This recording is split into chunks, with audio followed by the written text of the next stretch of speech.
Welcome to part 2 of Saint-Cirq-Lapopie, painting this beautiful medieval, it is a medieval village. And as you can see, I've been doing some work, and I'm going to do more of this joyful work, so you can see how I do that. And first thing I want to try is to work here on the rocks. There are rocks over here, and I'm going to try to make those rocks look natural. So what I'm going to do, I'm going to pick up a little bit of paint gray on a brush that is not too wet, and this is already too wet, as I can see.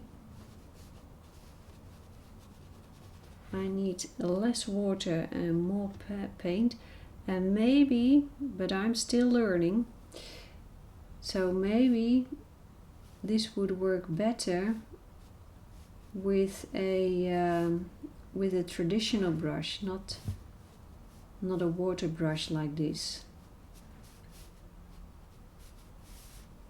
I don't want to make these rocks too dark, so I have to be careful.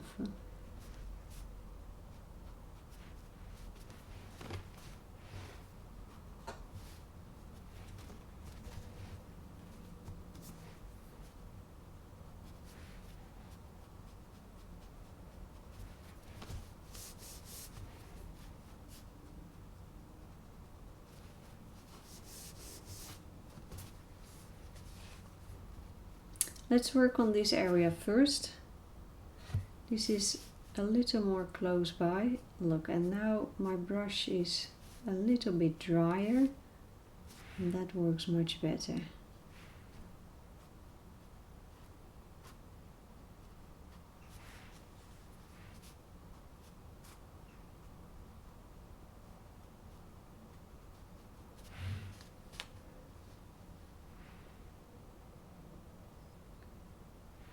I think there's a little bit of a shadow over here, so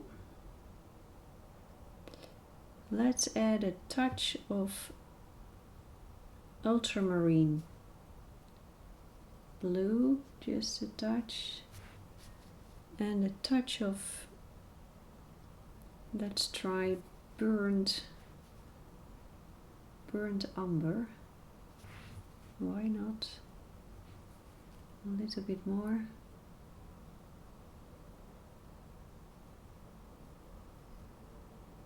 I'm just learning. I'm not making this painting to make a masterpiece. I'm doing this painting to enjoy myself. That's the first reason. And the second reason is that I really want to learn. So I allow myself to make mistakes, no problem at all. This is more of the burnt umber and a little more of the ultramarine, and these are all Sennelier paints, and I will add a touch of that Payne's grey here and there.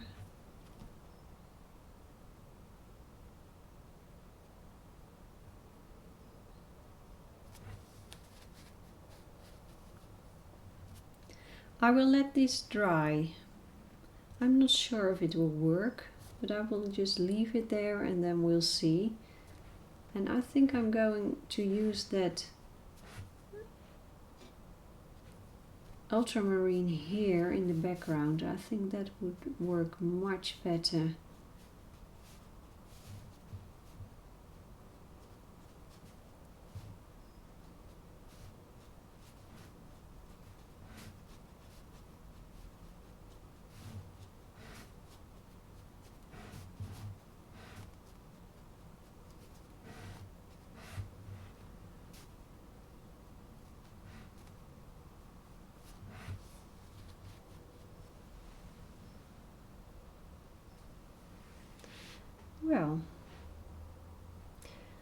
Let's take a look here. There is something strange here. I see a rooftop, and then there's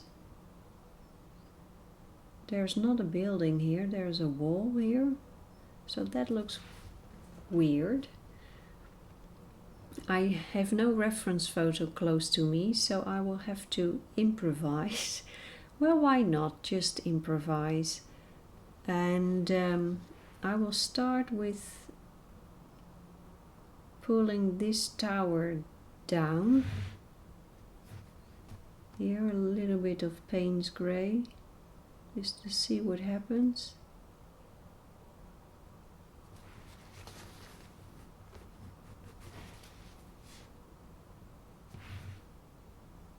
Touch of ultramarine and a touch of the burnt umber.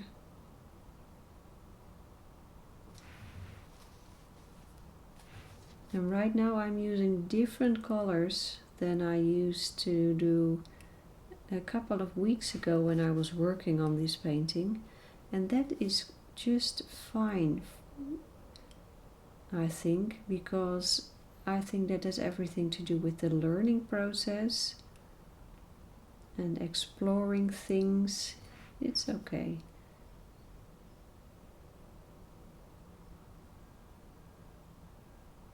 I think this little tower, or this little building, is here behind the wall. Why not? Let's add a touch of raw sienna here, and well, here as well. Why not?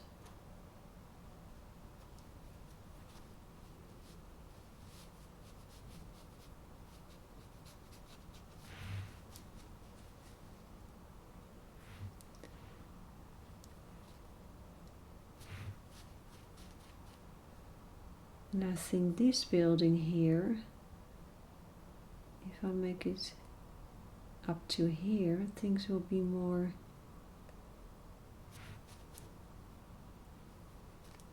I think things will work better like this. So maybe this painting will not look like the real Saint-Cirq-Lapopie, but also that is just fine with me. If I would want to see perfect Saint-Cirq-Lapopie, the best thing I can do is take a picture and hang it on the wall. But that's not what I'm after.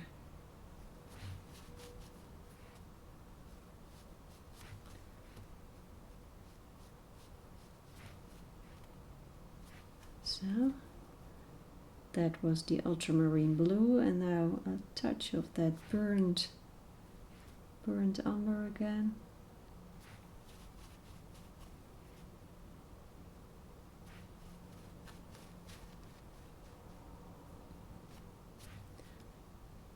Touch of Payne's grey here.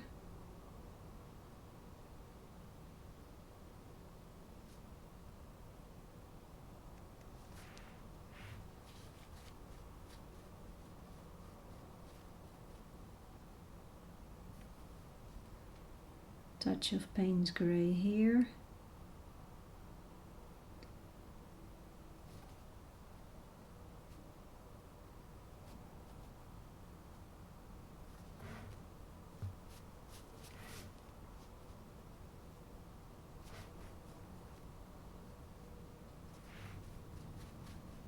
So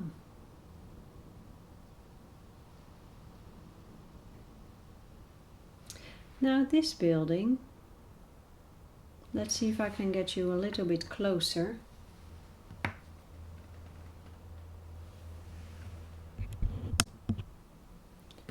Now this building, I think that it would be nice to have this building be a little bit round, and that would mean that this area is lighter than this area, because the light comes from the right side, and then that would happen gradually with a round object. Turning dark or turning light always goes gradually. And if you don't know what I'm talking about, just pick a cup. Take a cup from your kitchen,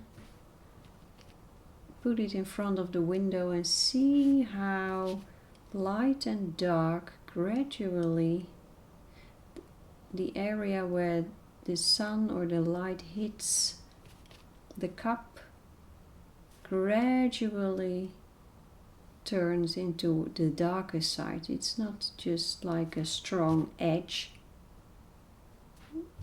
So I'm not making this lighter with just picking up paint, and with the paper that I have I need to be a little bit careful. This is not cotton paper. Cotton paper is very strong, but this paper is a little bit less strong, so I can ruin it if I'm not careful. Well, that looks better already. Little bit of raw sienna.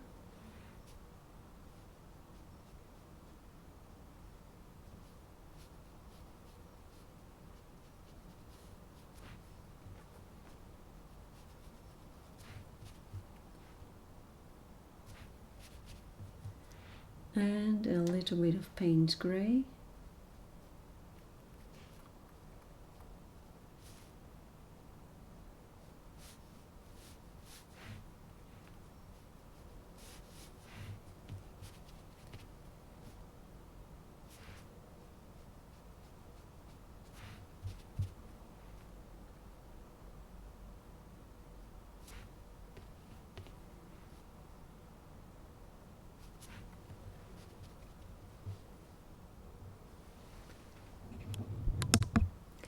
Let's concentrate on this area here on top of the rocks. There are shrubs, so I'm going to pick up an olive green. I'm just adding that paint here.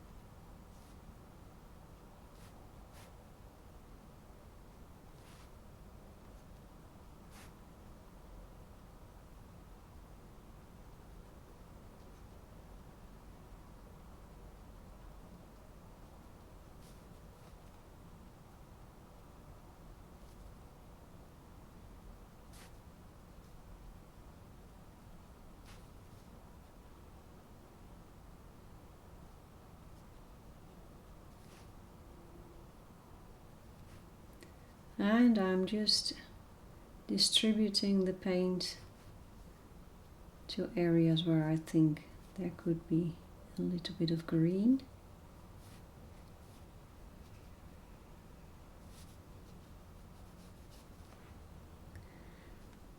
As I'm painting here, I see this little tower, and I think this little tower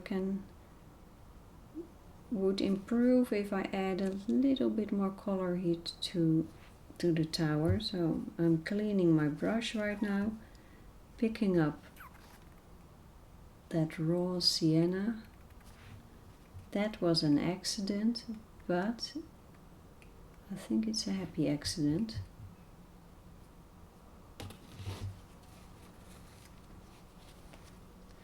Let's just wait and see.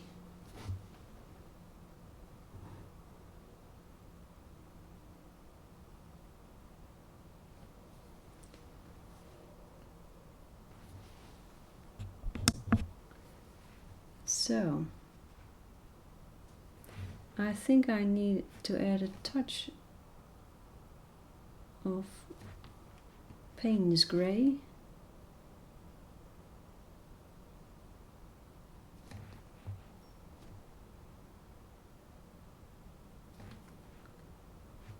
A little more.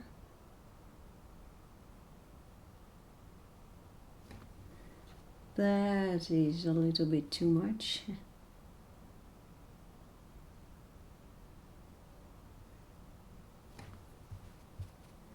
That's better. Touch of blue.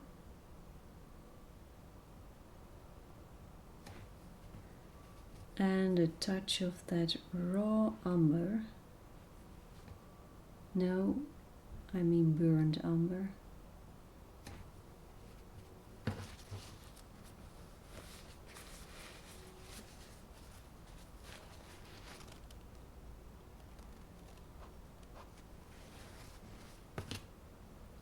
I'll just let things dry and then I'll just take a second look and see what I need to do there.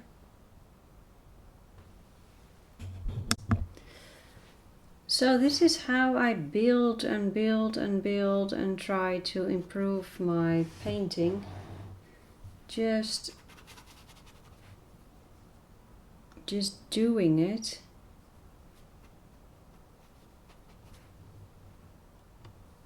Here I have a touch of green.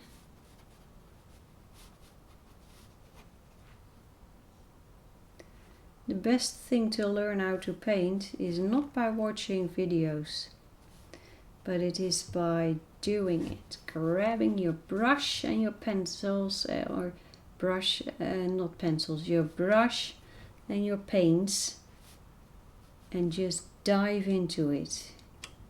Here I have Payne's grey. And then when you hit a wall, when you don't know how to proceed, then you go to YouTube or to internet, find if you can see if you can find videos about how to tackle the problems that you are facing in your artwork. That's how I learn.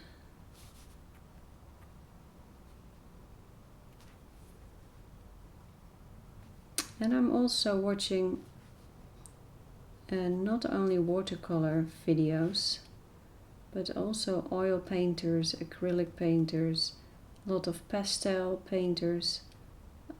As long as these artists tell you what exactly they are doing and why, then you can learn from them. So that's what I'm trying to do. Listen and learn. And watch, of course.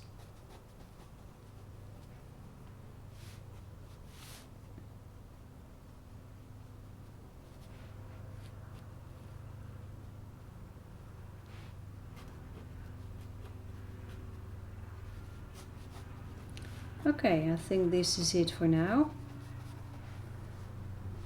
And yeah, this is it for now. I'll be back when this painting is a little bit further in the process. So see you the next time. Bye bye.